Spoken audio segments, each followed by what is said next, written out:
Hello, good afternoon, everyone. It's Friday, and it's a special episode of The Sick of This Show. Normally, we don't do Friday episodes, um, but it worked out this way, and I wanted to bring on a new friend and someone who I got to interview with last week with Lisa and Rick Herbst, or Herbst. I don't want to say it wrong. I think it's Um, Herbst. He says it that Herbst. way. So, yep. Okay.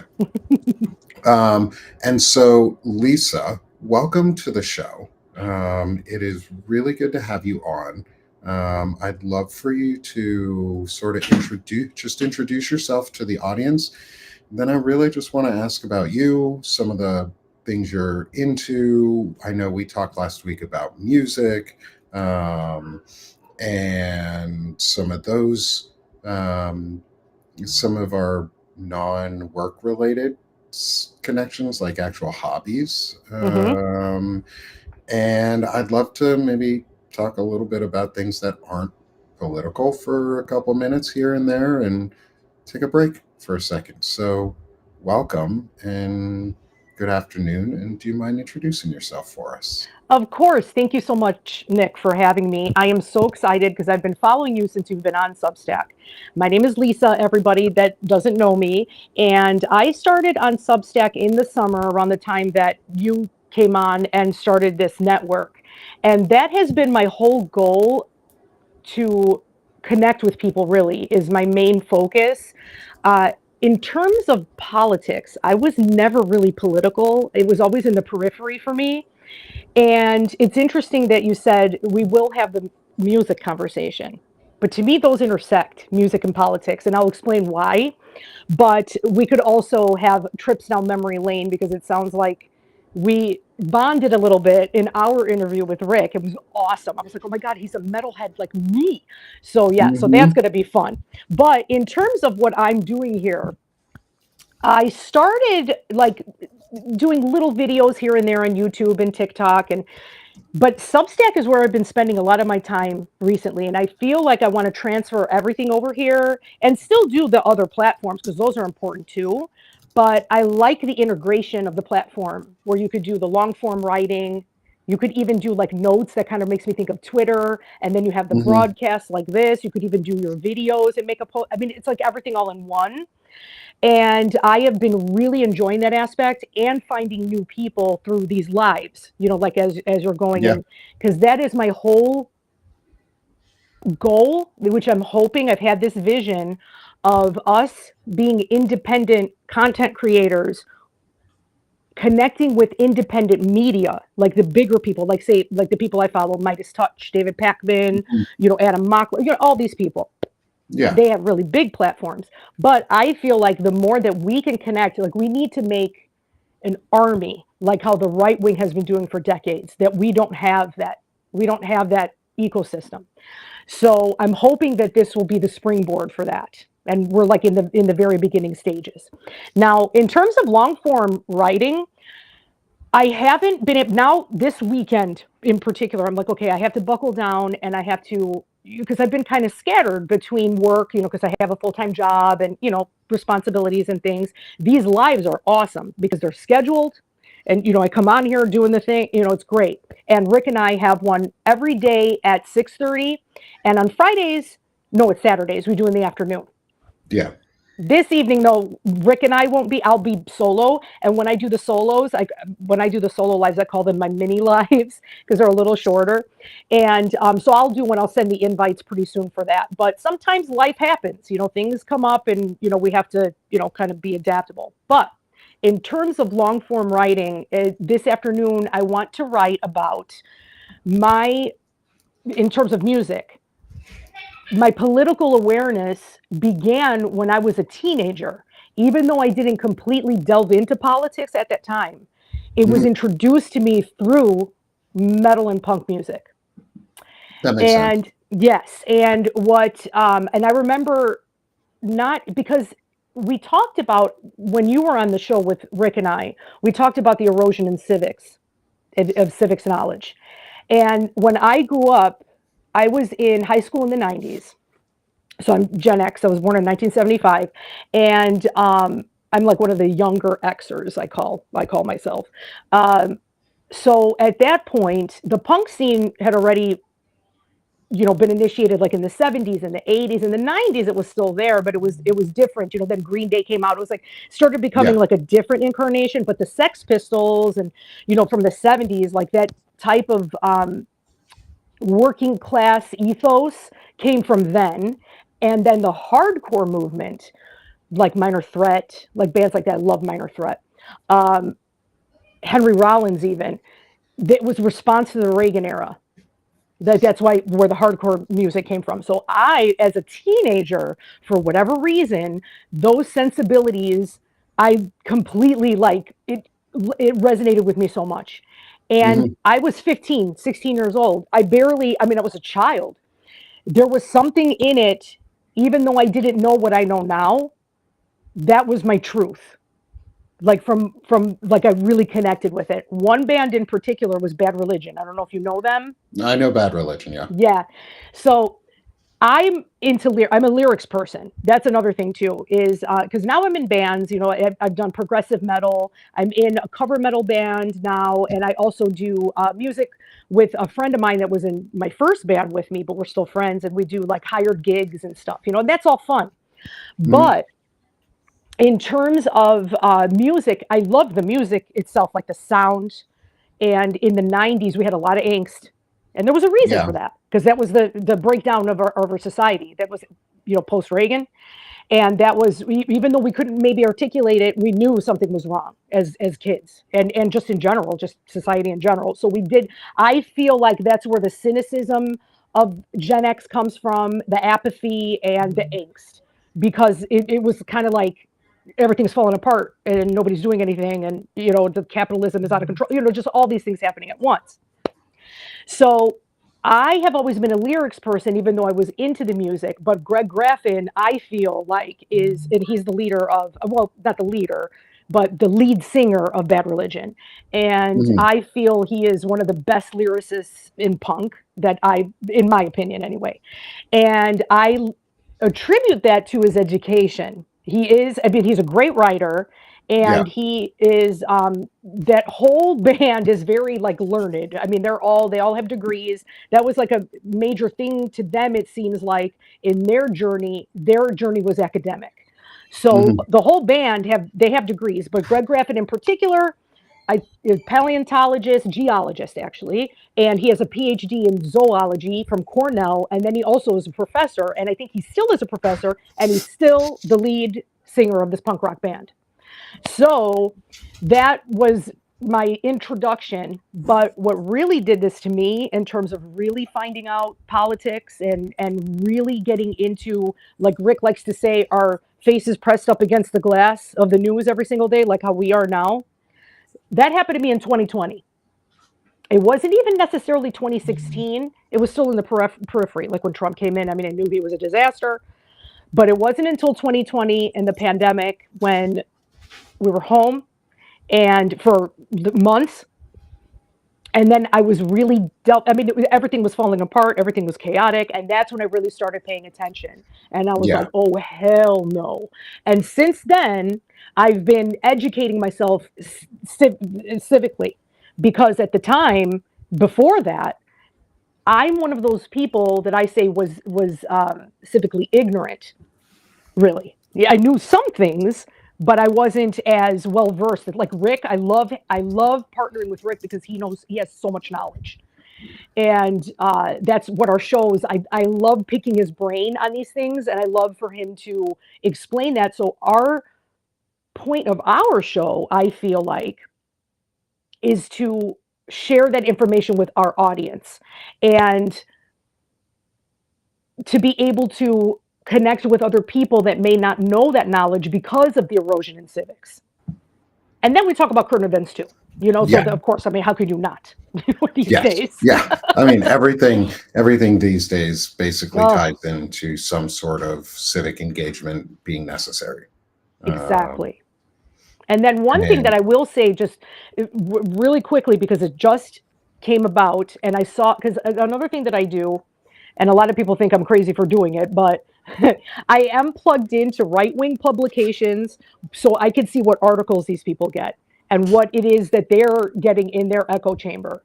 And a lot of it, of course, over the years, it's all BS and it's all propaganda and everything. But some of these, the way they frame things and the way they got to these people that were never political.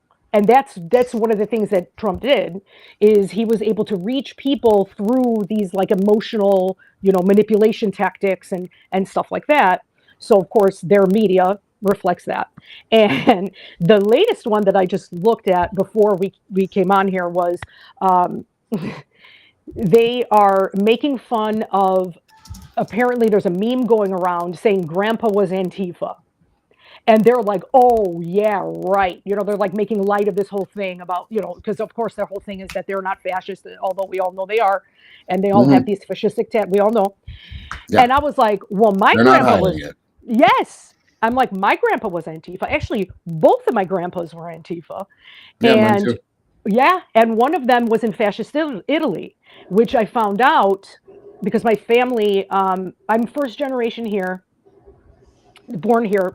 Some of my cousins too, but I still have family in Italy, Sicily, Switzerland, so they stayed there. But my parents are from Sicily and my grandparents, all these people. Now, my grandfather though, that was in America, he actually wasn't my grandfather through blood. This is on my dad's side, so my grandmother's husband. She married him when she came to America. So my step grandfather emigrated to Chicago in the Hmm. 1920s. So by the time World War II came around, he was older than, to be drafted. So he enlisted and he was a combat medic under Patton.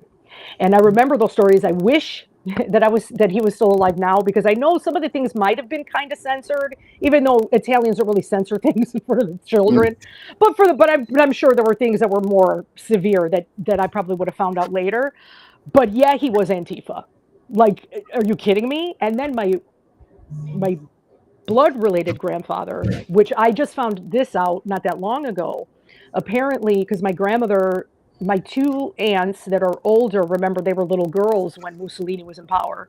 And they remember as little kids the Nazis, like, traipsing through there and all that. But apparently, my grandfather never, he was anti-fascist, and even though he was under that regime, they were supposed to, my father was just telling me this, they were supposed to register with the fascist party, and my grandfather never did it. And I don't think it was necessarily a requirement, but I don't know what would have happened if people found out. You know what I mean? Like that Probably he not a did good it. thing. Exactly. So Probably I not. did not know that about him, because I was just thinking, well, maybe they were living in that regime, because what else can you do? They would kill you. And then it was like, oh, no, no, no, your grandfather was very anti, like Mussolini. But I mean, they were living there, they had to go through the motions. But I was like, wow, I can't even imagine. So I know everything about Mussolini upside down, backwards and front, just from over the years, from hearing from, Yeah, the actual accounts of my grandmother, my aunts. And my dad was born in 1947, but he knows the history, so he's a baby boomer, so he was born after the yeah. war. But still, so all this stuff, and even my father himself telling me that, well, first of all, he came here in 1968, and we've had discussions about this, where we talk about politics and, overseas, geopolitical in here. And he said to us once, and it really hit me, and I'm like, you're absolutely right. He was like, you are young, you have no idea what this country was before Reagan. All you know is Reagan. And Yeah. I was like, that's a really good point, because I don't know what that feeling was, because he came here in 1968. So up until last year, I think, I was telling my family about my fears, like, God forbid, if he ever gets in again, like he's gonna, because we already knew the plans, Project 2025, all this stuff. My dad was like, never is gonna. He has an accent too, which it makes things even funnier. But he was like, never's gonna happen in this country. It's never gonna happen like what happened in Italy. Now he's not saying that anymore. And now, Yeah. at the past year, he's been like, no, no, no, no. This is totally Mussolini. This is totally fascistic. Completely, yeah. So that is why it's so alarming to me how many people still aren't getting it. And it's like we've also had Shane on our show. It's like when are Mhm. people, the mass majority of people, going to get it finally? And unfortunately, it seems like something has to really touch them or a loved one before their eyes are open. And that's another reason why I think what we're doing here is very important. Yeah, yeah, because we're also exposing how it is actually already impacting people. Yes. Um, so you said a lot of really good things in there, and it's one of my one of my theories, and I want to ask your opinion on this. Is that we're a generation too far removed from World War II for people to truly understand Nazism and the dangers of fascism in the US because nobody alive, other than those who are rather old, experienced the impacts of the German American Bund and its prevalence, and how it worked in the US. Um, what are your thoughts on that? Do you think that Well, we that fits in? Because it sounds like it does in the way that you were raised, as you were taught someone who knew directly and who had firsthand experience. Nobody's getting firsthand experience anymore. It's now second or exactly. third. Exactly. And I remember my grandfather, speaking of the Bund, like I remember I didn't know that particular thing, the history, like the Madison Square Garden rally. I didn't find that out until Rachel Maddow, like did, what was Mhm. that, a year ago, year and a half ago, something Yeah, like that. just a little And where longer. she did that whole special about it. And I was like, oh my goodness. But I remember because again, I was a child. My grandfather passed, my step grandfather that was in the US Army. He he passed away when I was 14, but I heard things and I remember certain things. Like, first of all, in terms of being civically minded, my grandfather voted for at every single election, even if it was the local stuff. He was always going, it was at our grammar school, actually, is where it was set up like for voting. And no matter what, it could be hailing, he was going, so he was always very much like really into voting. And now I understand why, because my grandfather was Carter, voted for Carter instead of Reagan. Hated Reagan. And I remember when this was, I'm sorry, I'm going to digress for a second, but this is kind of funny. Yeah, We absolutely. used to have, I'm gonna we, pause my video for just 1 second, Hillary. okay, please. I'll be right Yes. back. Take over monologue. I'm Okay. just my wife just Okay. walked in the door for something, so I'll be No right problem. Okay, guys. So this is what would happen. We had, for those of you that remember, the TV that my grandfather had at the time was not remote control. You had to actually change the channel on the TV with a dial.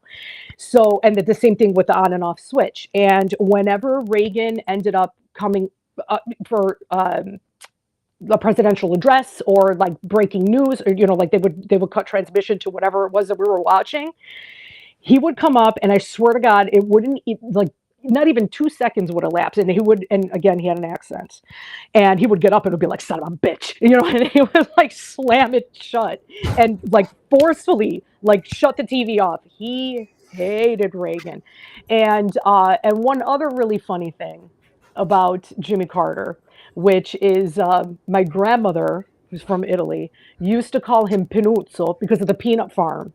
And Pinuzzo actually is a nickname for Joseph, but that's what she called him because of the peanut farm. So now to this day, everybody calls Jimmy Carter Pinuzzo in my family. They're like, that's when Pinuzzo was president. Yeah. but Hey, um, at but least anyway, yeah. So, but in terms of that, like he was super civically minded. So he was very into, like always voting, always knowing what's going on. But one thing that I remember he used to tell me, which never registered until now, don't ever let anyone know who you voted for. And I was like, and I remember thinking at the time, because this was in the 80s, I was like, why? Everybody always talks about who they're voting for. Now I get it. Because they were most likely, my grandfather was living in a climate like this one that we are in now. So yeah, people were very, very hostile toward each other because there was this fascistic, well, they were trying to take hold in the US. So you couldn't really like be very vocal about your political allegiances once you started to get closer to World War II. yeah, Like that's something that I never really put together. Like he never explained it to me in that way, but that has to be why, yeah. you That know? I mean, so here's one of my things is I think it's actually healthy that we do now talk about who people voted for, but I Yes. think we have the unhealthy part of it is that we have been convinced that your party ideology has to be your personal ideology, and you have to like conform with a party. And it's not about being an American, it's about being a Republican Hmm. or a Democrat or an independent or somewhere kind of on one of those groupings. But none of them are "we're America first." Like their America first slogan really means America last. But like Yes. I'm talking about, like, I don't care about the Democratic Party. Like, in to be totally honest, I'd rather see the Democratic Party break apart and fail and break into smaller parties that have a parliamentary agreement to maybe form a government with a president that is democratic in nature, um, and have the Republican Party go the way of the Whigs. Like, Mm. that's like, we don't need a Republican Party. They suck. They're a Yeah. fascist party. They are the worst. Yeah. And they've been hijacked now to be even worse Yeah, than they like, were before. yeah, because they allowed it to. They let Hmm. themselves That's be. right. Um, it's like, and we'll be honest with history. It's like the Democratic Party used to be the slave owning party in the South and the Yeah. ones that wanted to own slaves and hold them. The Republican Party under Lincoln freed the Yes. slaves. The Republican Party now would have been the Democratic Party then. They would Right. have owned the slaves and fought for them. They're the ones who fly the rebel flag. They fly the Virginia battle flag and call it the Confederate flag. Mm. It's really the Virginia battle flag, but Mm. whatever. And Stupid that makes me think Confederates. of the Dixiecrats. A lot Uh, of the switch with Strom Thurmond and all that stuff with yep, civil rights. Oh yeah, yep, oh yeah. I'm fascinated by that and obsessed with that time period because that yeah. was where, yeah, the switch. And we're sort of living in a moment right now too where the Democratic umbrella party, let's say, could embrace both the ideas of conservatism and patriotism, but they don't. Like, they choose not to. Um, because, like, I'll ask you this question, because I play around with this as a thought: is what are your thoughts on you being called a conservative nowadays? Because you want to, everything I know about you so far and every discussion that we've, in the two discussions now that we've had so far, and we're going to get back to music, don't worry, I haven't gotten off that topic, um, is you want to conserve the Constitution. You want to conserve a democratic republic that allows us to vote for people that can represent us and provide a government that works and has services. Would you also now consider yourself a conservative because you want to conserve at least the basics of our institutions and the principles of our government? Or would you want to reject that word and stay as just a Hmm. progressive? Or do you think it's appropriate to take over both? That is so interesting. I never thought of it that way, but I could totally see your point because I agree with that uh, assertion about conserving like the basic framework, the fundamentals of our country. And of course, we all agree that the Constitution, like with these right wing, what do they call them? The absolutionists, like with the so we Oh, all the know the Constitution. accelerationists and the Yes, black we pillars and all of that stuff. Yes, and we know the Constitution is a living document. It is meant to be amended. I mean, they did it right Oh, away. oh, Like you mean when they the were, originalists, yes, the the originalists. That's constitutional it. originalists, those Yes, people. Yeah. yes. So Mhm. come on, so because of course it's always about moving the goalposts for them. They will do anything and say anything on the right. It seems like this is what they've become. But in terms of that, yeah, no, I never thought of it that way as being a conservative. So, I mean, I think we can embrace both concepts and still be progressive. I think the Because they're not overarching, opposites. right, because it's like under progressivism, though, I would see it like the way that we're thinking of it, the way that Yeah. we're approaching it. Yes. Yeah, because the root word is conserve, or Yes. conservative, which Hmm. comes from conservation or conserve. which means to uphold and defend something and support. It's literally in the Constitution, is to support and defend the Constitution is to be a conservative. Right. Like that is to conserve a system. To be progressive is to make a more perfect union. It's written into our documents for us to be both. Like we can have, because they're not polar opposite ideals. I think we've been convinced that conservatism means traditionalism or Yes. regressivism That's more right. specifically because it's regressive what they're doing. The opposite of progressivism is regressivism, Hmm. not conservatism. So, what do you say? What would you think about the assertion of trying to just relabel them as regressives? I I mean, think because it's they are, brilliant. in my idea. That is what they are. Absolutely, especially what they're doing at this very moment, like the ideas that they're pushing. You know, like the civil rights and women's rights, just everything. We all know like what their plans are. And they say it out loud, and I agree with it. That is regressive. Yeah, Hmm. and maybe we should. I really think we need to just give up on telling the Democratic Party to do anything because the Democratic Party is only going to do things when we start demanding that they do things by actually going out there and doing the things ourselves and then saying, hey, if you don't do them, we will actively vote you out. So if you live in a Democratic state and Hmm. you want to register to run for office and you think you'd be a better candidate than who's sitting in office right now, go fucking register. Go register to Right. run. If you are eligible to run and you want to, go run. Like Yeah, you it's always important. talk about run for something, and I did look Run that for up. Now, something dot run for dot something org, dot net, I think. not dot Hold net. on. Run for Now, something dot net. Yeah. okay. I'll put it So up on one the of screen as a QR code too for everybody. Cool. Yeah. So I looked into that. And what's really interesting about this, and like I said before, I was never into politics. I would have never dreamed that I would be qualified to run for anything, and especially in the United States Congress, it makes sense that a lot of them are lawyers, right? I mean, Hmm. that's the legislative branch. But now, after the likes of like Marjorie Taylor Greene and like these people going in there, you're like, I could go there tomorrow.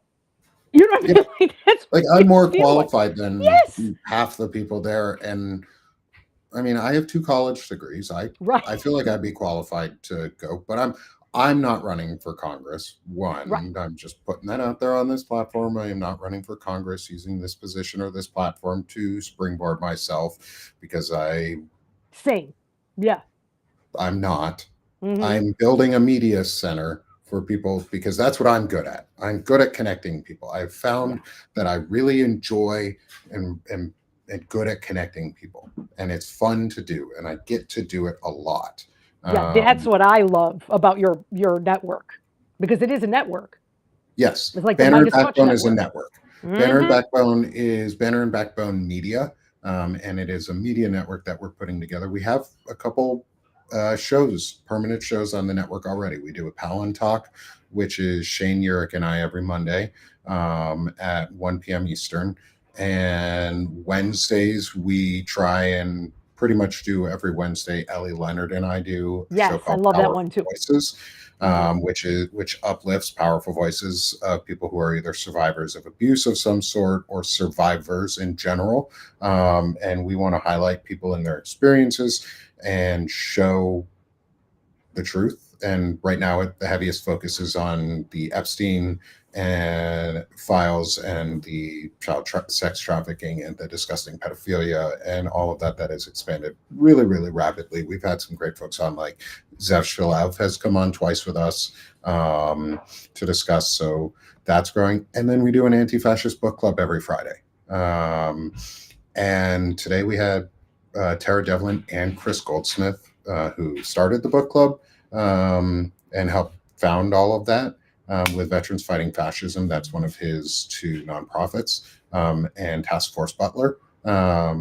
And yeah, we're using that model. And I want to make a place where people can feel like your show, what you and Rick do, is an amazing example of something that in the long run, I think would make a great show on a network just like Banner and Backbone. because you guys have a focus on civic understanding and you talk about real issues, but you also connect with the audience and it's real and it's lived and it's not put behind like blinders of a corporate discussion and it's more local. Um, Yeah. what do you think about that? Like, for one of the things here, I'll frame it in a better question.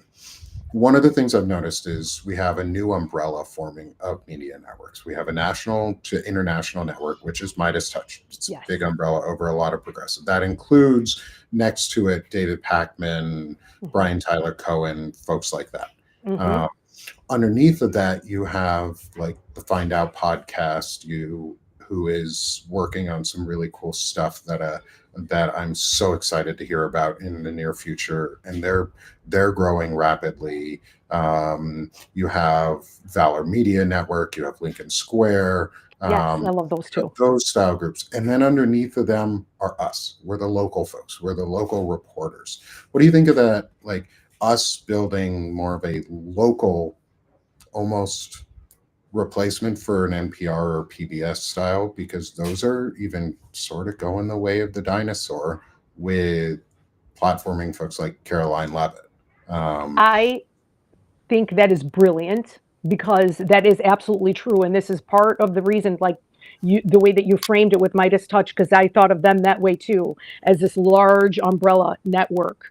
And then all of the other ones that are adjacent to them that are just as, they're big platforms as well. But the mhm. way that you just laid out the structure, I agree with that completely. And the more local feel and because we'll also be talking about things that are happening nationally, even internationally, but Yeah, local to me also makes me think more accessible and more um, authentic. Not, I don't want to say that they're inauthentic, but they have more of that like media structure, like a produced type of a structure.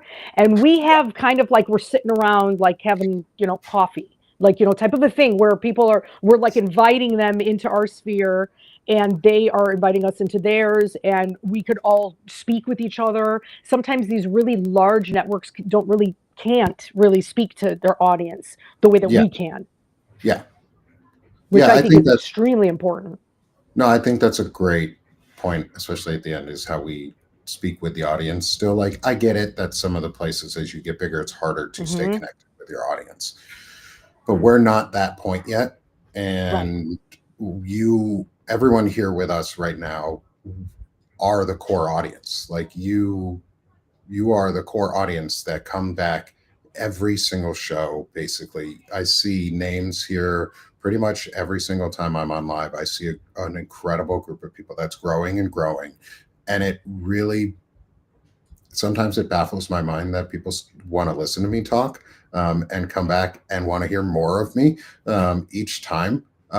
But it's I so think you're fun. brilliant. I think you're Thank a wonderful orator, and I think that like you put together great shows. Sorry to interrupt, but I just wanted to No, say, no, I mean, you're please. very engaging. So I watch all of your shows. See, that's another thing too is between us, and I know that the big networks do that too. They watch each other's shows. We watch each other's shows, which I think is wonderful because then Yeah, we could continue the conversation onto our shows, give us ideas about something else that we want to maybe bring up based on what we just heard. So that is wonderful having that type of ecosystem, and that's my whole like dream. That has been like my whole reason for even being on here. so, okay, I want to ask you. This is a law I picked up. So we're going to stay in the same topics, but Hmm. shifting a little bit back to maybe some music Yeah. and computer sciencey stuff and things that connect us in different ways. So I've done both. I've done music and I've done computer science. So I have a degree in music theory and composition, and I have a degree in computer science. And I've never really used my music degree outside of school, and a couple small like summer programs and stuff that I had Mm. to get into and audition for, which were really cool. It's actually the intro music is a flute piece that I wrote while I was in Paris one summer in college, and it's a flute trio that I had three friends. You play the At the flute? time. No, no, no, no, no. I'm Oh, a composer, so I okay. actually sing, and Oh I yeah, that's right. dabble You're a on the vocalist like me. piano. Hmm. Yeah, I'm a vocalist. I'm a baritone to a bass, Ooh, depending. cool. Um, and I I'm a huge fan of like my favorite band is Coheed and Cambria right now. They have been for a long time. Ooh. I saw them when I was younger, and I don't remember the year. I went to it was a Warp Tour in Montreal. Oh my God, the Um, Warped Tour. was that was my first big concert series. Was I went to the Warp Tour and I saw Coheed and Cambria. I'll write it in. COE. Yes, and please send me the link because I want to know because I'm not familiar with them. What Oh, kind of a they are band are they? so good. They're progressive rock. Mm. Um, you will absolutely love them. They um, my favorite song of theirs. It's like 8.5 minutes long. Um, it's uh, it's a mini rock opera style song, Oh, cool. and it's the whole album itself is like a post apocalyptic Mm. um, world, and the song is sort of they're going waiting for the hero to show up, Mm. and like that hero is willing. It's very interesting because the way it parallels to like end of world US stuff that's going on right now where they want to Mm. like after it opens with like there's a hole in the sky from our forefathers last war, and we're the survivors and we're just Oh. fighting each other. um, See, I like stuff like that. I and so do. it's got like that Rush vibe. Yeah, Ooh. Morgan, I'm gonna call you out because you laughed about liking Rush earlier in the conversation, and Rush was one of my favorite bands when I was in high school. But yeah, I got to see Coheed and Cambria, Flogging Molly, Red Jumpsuit Apparatus, Yeah, bands like that. yeah. I actually got to see Flogging Molly again not too long ago. So question on music for you. Yes. There we have some really good Irish rock bands that are out. Two very distinct Irish rock bands that are in the U.S. right now. Ooh, it's Oh, because not you what did I the was thing. expecting. Yeah. Peace sign. Um, is we have Flogging Molly Yes. and Dropkick Murphys. Dropkick Murphys. Yes. What do you think about Dropkick Murphy? Because they came out not too long ago with veterans. I think it was Yeah. no Unite for Veterans, Unite for America rally. Yes. They put out some new songs and performed live. Hmm. What do you think about that and the use of music for um, resistance? Oh, I love it. I absolutely love it. I've been waiting for it. And I'm hoping that more of a movement will come out like from it. It's interesting. I don't know. Times are different now. And when I was younger, I remember as a teenager, different genres were very vocal about, like their political ideology, or most of it was about like civil rights. Like, for instance, like, are you Mhm. familiar with NWA, Ice Cube? Yeah, They were, yeah, Easy E was in there. So they were the first, this was around the Rodney King times, actually. A little bit yeah. before that, they were talking about police brutality, even before Rodney King like happened, because they were like, it was like the early 90s when they came out. And I remember listening to them, even though I was a metalhead, a lot of metalheads were into that rap, like that kind of a Hmm. genre. So I was a big fan of theirs. And so they were speaking. A lot of people, like a lot of the things that are happening now, it's so interesting to me, are echoes of what happened then. But Gen X was not listened to by the silent generation or the boomers at all. Like, No. my sister and I talk about this all the time, and she's like, and it wasn't for lack of trying, like Rage Against the Machine, like our Hmm. music was very, me personally, because I grew up then, I don't get offended really, and a lot of the Gen X music was meant to offend. Like, that's Yeah. what it was for, and it was probably in reaction to not being listened to by those older generations. And to me, whenever something is offensive, not gratuitous, it has to have a point and it has to be artistic. Like, there's a difference. So to me, those kind of bands had that. like Rage Against the Machine, like, like Hmm. Minor Threat, like, and so I wish we had something like that now, but it's like we don't have that music scene anymore. And I don't know, I think a lot of things have to do with it, like the homogenizing of music that has happened did because of the social media, because of the Yeah, algorithms. Like it's not like how it used to be before, how we used to discover music. Now everybody has this algorithm that's catered to them, and where yeah, you end up being in this like almost like an isolationist in even in music.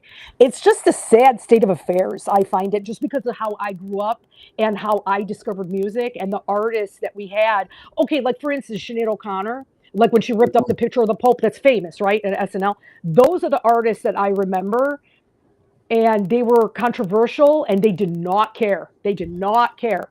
And that people talk about it to this day, yeah. that whole situation that happened. Prince is another one. I mean, he's another one that was very subversive.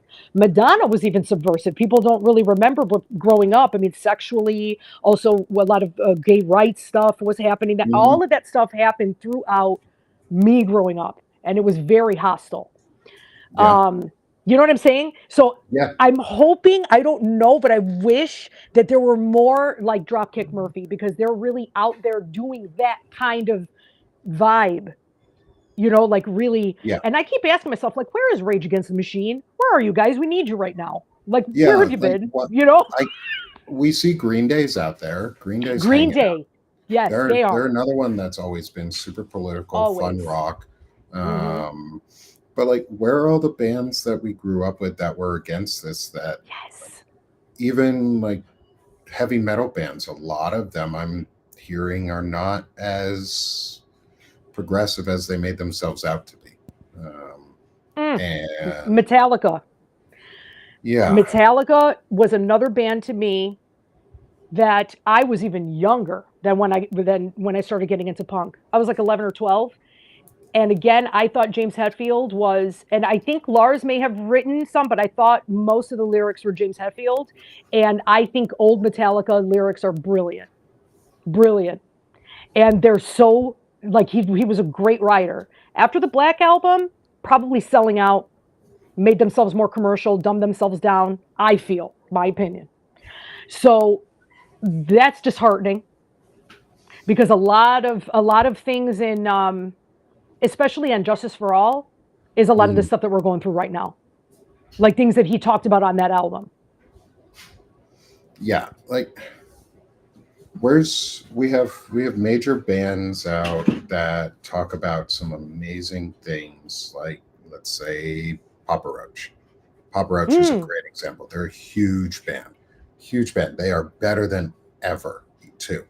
And last year they just put out an amazing song about suicide awareness and suicide Oh my support. God. And almost all of the money, I went to the concert where they premiered the song in Arkansas, or on the tour that they were premiering it with Shinedown.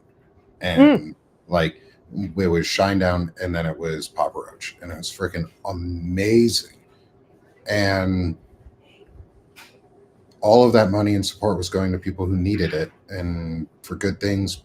But where are they now? Like, where are all the big people who have money, That's my who have question.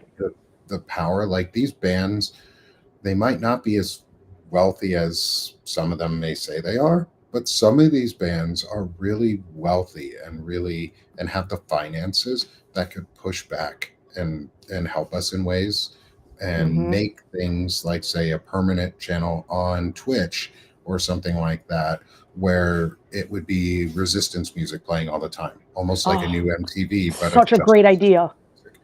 No, I'm floating that idea out there for a reason, because Yeah. I'm trying to start a banner and backbone Twitch, and add it into our stream list. And I think it would be really cool just to have bands do studio recordings of like friends bands and local bands and resistance music, and just have it live or have it stream their studio recordings on Twitch for hours and hours and hours on end, and just give them free airtime, or airtime, so that they can get their name out, their music out, and make a name for themselves. So if you have any band friends who might be interested Oh in my putting God. together resistance music for a possible stream service, please reach out. Same in the audience. Like, Yeah. the idea of getting music out is one of the reasons I mean, my platform started by writing poetry. Hmm. Like, that's how I I got like in. your poetry. Thank you. It's like one of Um, my bright spots of the day. Get I it in the appreciate that. email. I don't always put it out every day anymore. Yeah. With a lot of the You. shows and a lot of things Hmm. going on, so it's harder to do both all the time. But I'm glad you enjoy it, and that's Yeah. my sort of touch from my musicality is the poetry I get to write for all of this. But like, creativity in the arts is what gets us through things and Hmm. helps us remain peaceful Yep. or remain nonviolent for as long as we can, and helps show resistance on a larger scale. So it sounds like you would, but I'm going to ask you anyways. Would you be interested in learn in like that type of thing? And do you think Oh, that might be yes. helpful for people? I think it would be very helpful. And are you talking about also like not necessarily writing new music, but also sharing music that is resistance music? Um, if it's permissioned and we can get the Ah, license to it, okay, because that's got it. really expensive to do or can Yes. be. Yes, Um, I would be totally into it. I haven't written lyrics in a little while, but I would definitely talk to my musician friends and see if we could come up with something. And I because that's pretty much all I ever wrote when I was writing original music was resistance music. because resistant, there's like we've said, there's not a lot of real resistance music, and there Mhm. has been some. I remember some during the election. There was the Irish singer who came out on TikTok, and he had an incredible like rustic voice. And there's a lot of folk artists who Yeah, continually that's put cool. out stuff, but folk doesn't get a lot of attention. Um, I love Ani DeFranco. She's yeah, like amazing. Yeah. I was always a huge Dispatch fan, Mhm. and their music is fairly political as well. And like, but why aren't they putting out new I know. songs? I know. So here, my call, I guess, is if citizens want to have their bands or have bands or want to put their bands back together and write new resistance music, let me know. Like, I'd love to get resistance music out there and give the opportunity for bands to showcase themselves in some way. Because one of the cool things too about Substack Lives is if you do it through the app on the phone, one of the audio, if you hit the audio button, it actually has a second setting for wideband audio meant for live studio recordings Oh, for I did not music. know that. Yeah, and I found that out the Wow. other day when I was looking at it. Is it has a secondary audio feature where it's meant for wideband audio for studio recordings, so that you could put it up on a wall and live stream your band playing music. Like, Oh my nobody does god. it. Nobody does it. Somebody should please do that. Go ahead, Lisa. Steal that idea and run with it. That's As amazing. as Yeah, long I as you're have to willing to work with Banner and Backbone possibly on it, Oh, yes. I would I'd be love glad it. to do that. Yeah. Like, That sounds I want amazing. because I know folks like Melissa Corrigan. Her sons have a band, a rock band that would be amazing to be able to showcase their type of music too. Like, they write resistance music. Um, if you haven't met Centered America yet, Sherrod, he's one of their Yes. Center directors. He He's does great. music. He writes music as or plays in a band as well, Oh my god, or that's has great. played in a band.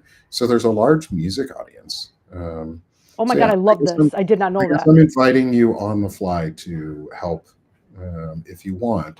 Yes, Um, I do. I would love it. discuss further some building ideas around this, because like, Twitch is meant for long streaming. Substack is also meant for long live streaming. Like, we've Hmm. proven that with Banner and Backbone. We did some really long segments, and we streamed for hours and hours on end. Like, we're not, I think we're underutilizing the capabilities of the platforms we're on so far. What do you think about that? Like, I expanding our agree with you. capabilities. Yes. See, into because that's the different thing. ways too. Yeah, because what I've been doing, at least at this point, I'm like putting all my eggs in the Substack basket right now because I Mhm. just started concentrating on that. But there is absolutely a need to expand onto other platforms. And Twitch, I'm not familiar with very much. I kind of know about it. I know that a lot of gamers use it, It's but mostly a gaming platform, yes. But how but you they said don't though, restrict. There is no restriction against other content. It's just primarily used by people who live stream video games. right.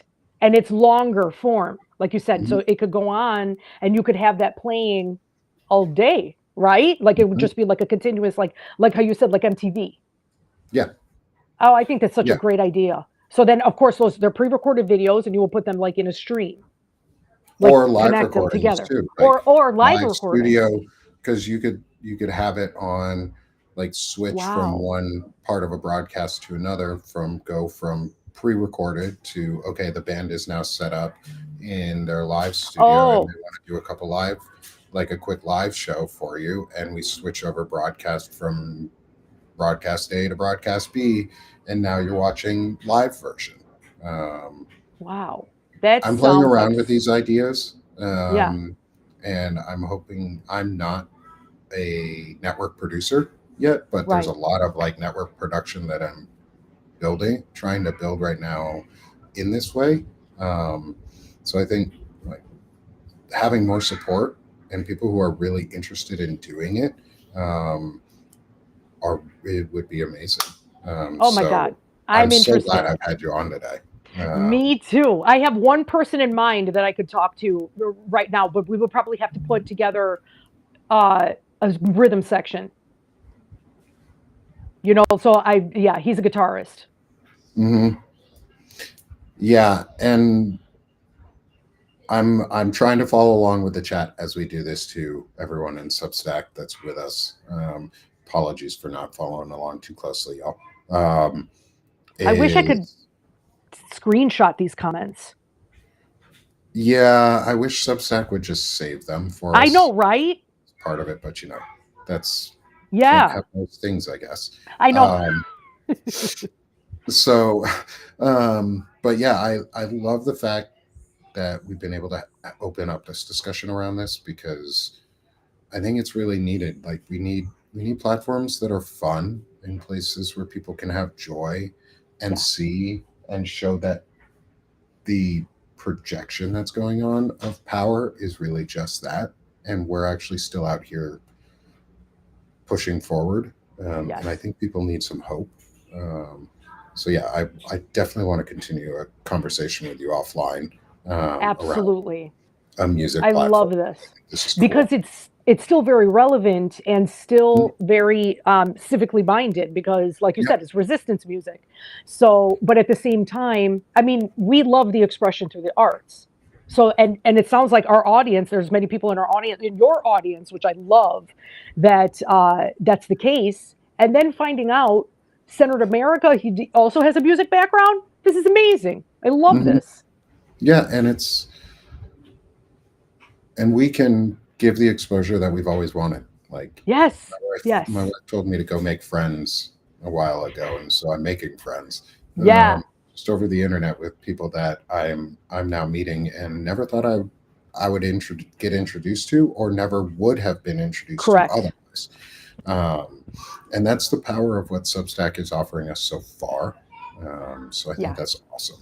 Yeah. Um, we're reaching just at the top of the hour. I want to give you here a moment to let everybody know where they can find you, Yes. um, and how they can support your work, and the work that you do. And I'm hoping this shows up. I did not look at the screen before, so I don't know which QR code is last up here.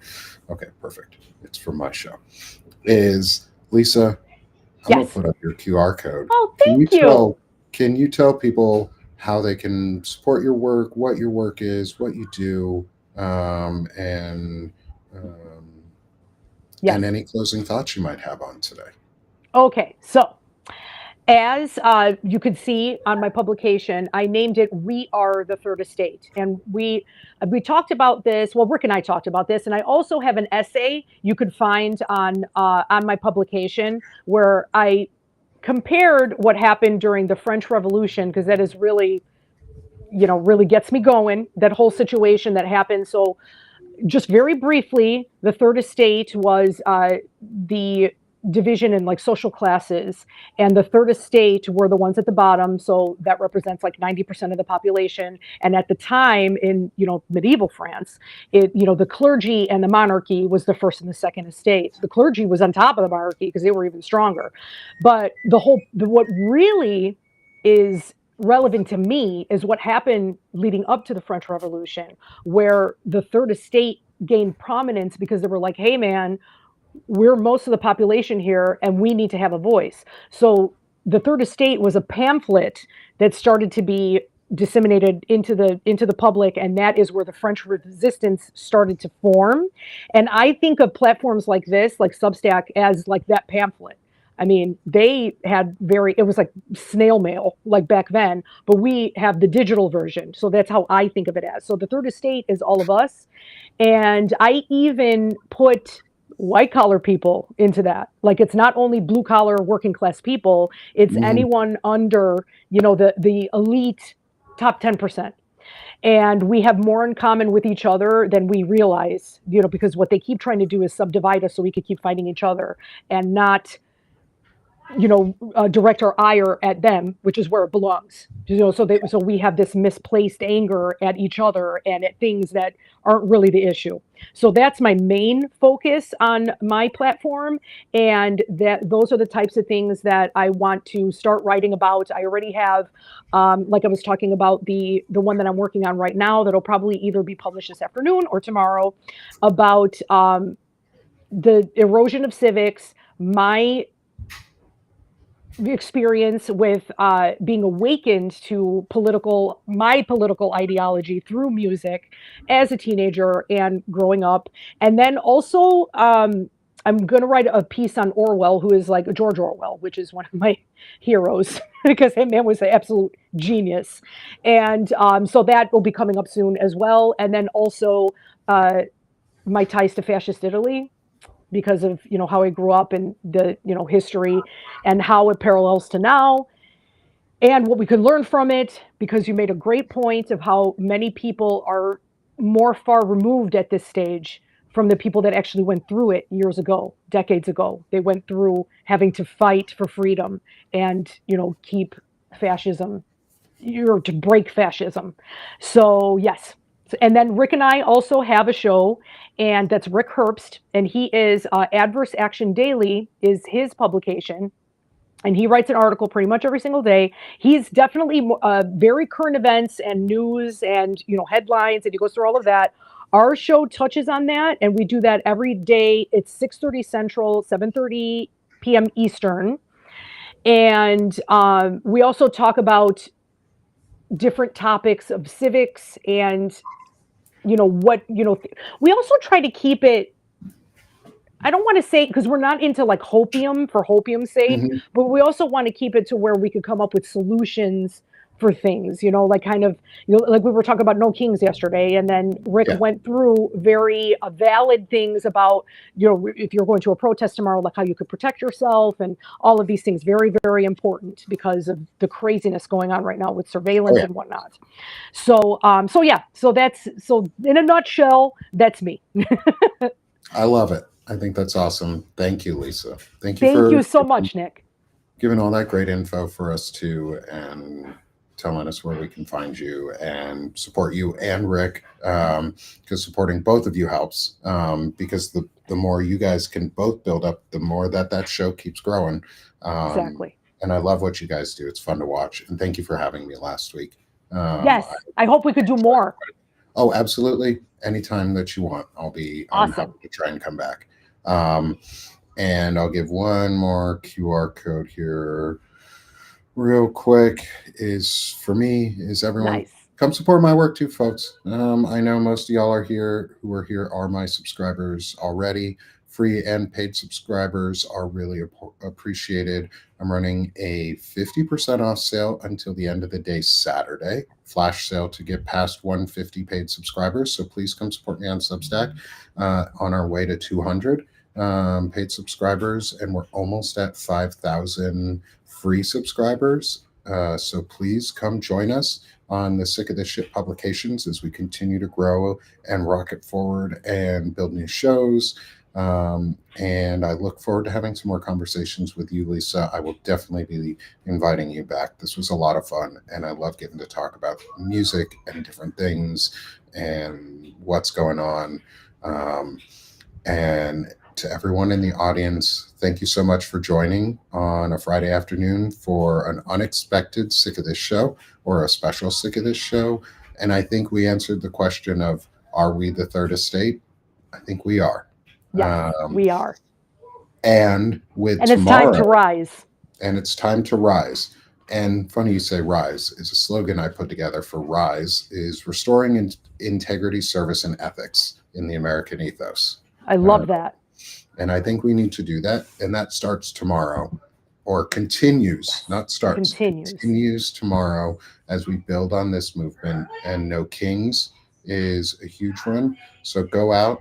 And as I always say, friends, this is the time to be able to do it, is stop being sick of this shit and start doing this shit. So go out to No Kings, go protest peacefully, patriotically, take back the American flag, take back your patriotism, and join us next week. Lisa, thank you so much. I look forward to talking again. Thank you, Nick. Hold on.